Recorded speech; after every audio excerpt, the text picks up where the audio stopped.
If you're adding a battery to an existing solar system, these are the two biggest things that a lot of installers are missing.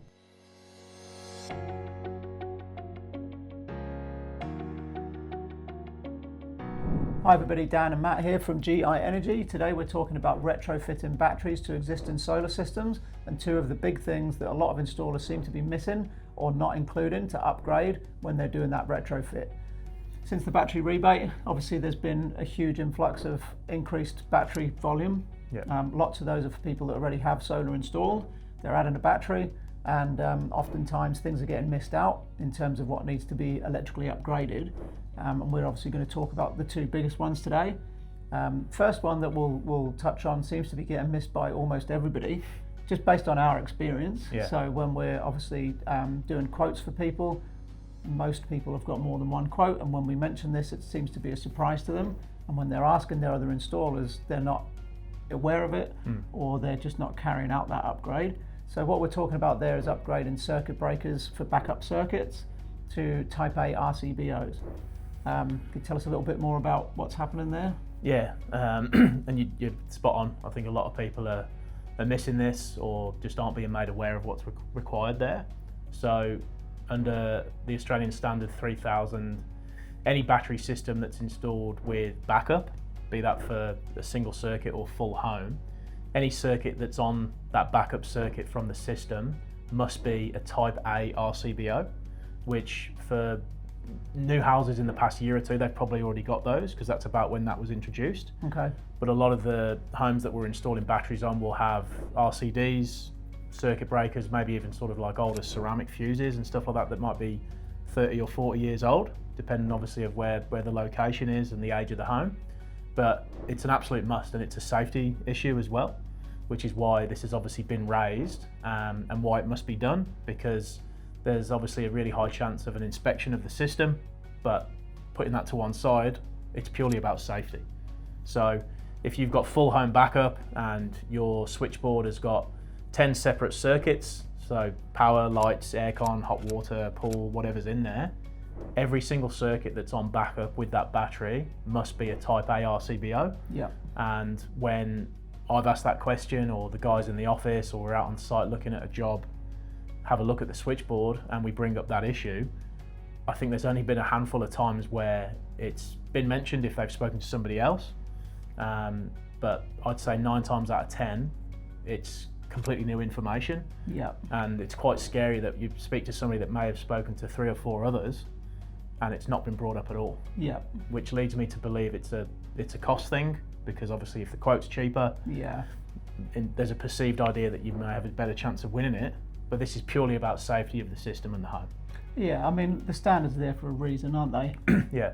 I think you mentioned there the older ceramic fuses as well. I think most installers are updating those older switchboards. Yeah, I would hope so. I think you would get found out a lot quicker, wouldn't you, with those? Yeah. It's also very obvious there. Yeah. Whereas this newer standard is probably a little bit less obvious to some people by the looks of it. Yeah. Definitely to customers. I think even customers know when they've got the really old switchboard, it needs an upgrade. Yeah. Often there's things like the backing sheet isn't fireproof and there's some asbestos potentially in there. Yeah. Those things aren't getting missed as much. It's just this most recent the Type A RCBO upgrade that seems to be getting looked over, and customers wouldn't be aware of it because they look pretty similar. Yeah. So and it is frustrating for us when, as you said, when you're quoting, you need to price that into your quote to do it correctly. Yeah. But I would say from my experience, I'll probably come across, let's say if I do 10 quotes and there's 3 of those in there, it's pretty rare that any of them actually are. The other installers have brought that up. Yeah. So it's getting missed a lot. Yeah, as I said, when we get that photo back and we bring it up or we mention it, and we ask the question every time because, it's a must do. And we want to provide people with the right information to make an informed, educated decision. Yeah. So whether or not that's with us or somebody else, obviously it just needs to be covered off. And there's a couple of people in the industry that we've known for many years that's like, they're experiencing the same thing. Okay. And I don't know if that's, obviously there's a bit of a chaotic mad rush with the subsidy, a lot of new people coming into the industry, but I'm seeing it from like well-established companies as well. Yeah. And it's, from my understanding, there'll be a demerit point and fine system in place for the electrician that's signed off on the job, plus obviously the mandatory requirement to come back and fix it before it's checked again. So there's a fair issue there if it's not being done. Yeah, 100%. And as you said before, standards are there for a reason. It's there to protect the customer ultimately. So yes, it might cost you a little bit more, but you're spending a fair bit of money anyway getting the battery installed, so you need to do it properly. Absolutely. So that's a big one to look out for. That's probably one that gets missed the most. Yes. The second one that's probably most common in terms of what's needed to be upgraded when you're retrofitting is the rooftop isolators. Yep. Yeah, so up until a couple of years ago, rooftop isolators were a mandatory part of the system. So a lot of people would have seen the little sort of rectangular box on people's roofs, which is that rooftop isolator that was brought in sort of 2014, roughly, something like that, 2013, 14. That sounds and right. Whether or not it was a great idea to have it, they were in place. Yeah, and, it's very questionable. That's a separate video that's probably not worth doing, but if we're replacing an older inverter, so I guess easiest example there's a 5 kilowatt inverter on site. It's a single phase home and you're allowed a 10 kilowatt inverter or 10 kVA capacity limitation from the network provider. If you wanted to put in a 10 kilowatt inverter and take out the 5, because we're installing a new inverter with a battery, or even if you wanted to have that conversation just for solar only, when that inverter's gone in, those panels, if you're retaining them in place that have the isolators, are now going into that new inverter. So once that's commissioned and tested, we're saying, or whoever's signing that off is saying that everything meets the new standard for when that's been installed. Yeah. Regardless of the year of installation. So if we had 20 panels on the roof, 10 facing north, 10 facing west into that 5 kilowatt inverter, and then we go, okay, we'll take this inverter off, put a new inverter on with the battery. Yep. We then have to take off those rooftop isolators to meet new standards and replace them with disconnection points that were brought in around 2023, obviously to provide a safer system again, rather than the rooftop isolators. If we're adding new panels or not adding new panels, just because that inverter and battery's been replaced, we're then saying everything meets that new standard. Yeah, correct. So yeah. I guess going back to the conversation before about the switchboard, again, I'd say 9 out of 10 times that's new information to the homeowner that's not been presented elsewhere. And again, there's a cost involved in doing so that's not a huge cost, but ultimately it's just another safety reason. Yeah. So everything on that system needs to be, for the day the new system's installed, regardless of the calendar year, so everything needs to meet the Australian standard for that time that it was installed. Yeah. It's an exact replication of what we were talking about before. The standard's there for a reason. It should be adhered to, and these things are getting missed.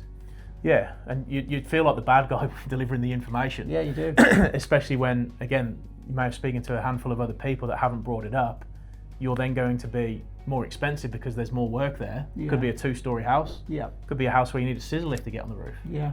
There's so many permutations on how that may be, and each conversation is different, and this is why you need to speak to someone that knows what they're doing, because they can tell you, okay, this is the age of that system. You can see the rooftop isolators from near map, from Google. Most of the time it's pretty obvious. And same with the switchboard photo, you get the right information and then you can say, okay, what do you want to achieve? This is what you want to install. Okay, this needs to be brought up to standard to facilitate that. If they're 15-year-old panels, a conversation then around replacing the panels may be completely different. But a lot of people have got 3, 4, 5, 6-year-old systems that are of good quality. Yeah. A lot of existing clients of ours that are having a battery. Yeah. We did the older installation. We've still got to bring that up to new standards because things have changed in that time. Yeah. I think it's just a reflection of the industry, unfortunately, has been each year seems to be more and more cost focused rather than quality focused. Yeah. It seems like, especially now with this rebate, whether they're a new company or just a company who wants to do loads of volume, the easiest way to do that is to advertise a cheap price. Yeah. And when you're just hunting for the lowest price to win as many deals as you can't really focus on doing a quality install.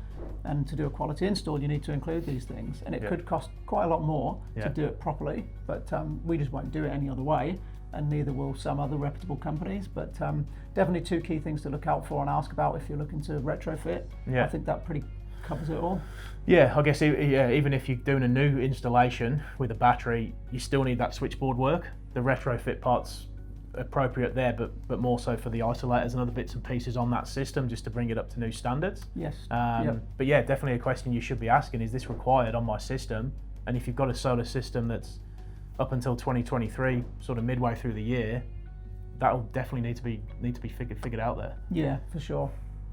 I think we've covered everything there, but if you do have any other questions, just hit us up either in the comments or by contacting us. We'll put some resources in the description to the video for a downloadable battery guide that will give you some more information if you are looking at including a battery onto your existing system, or as you said, just putting a whole new system in.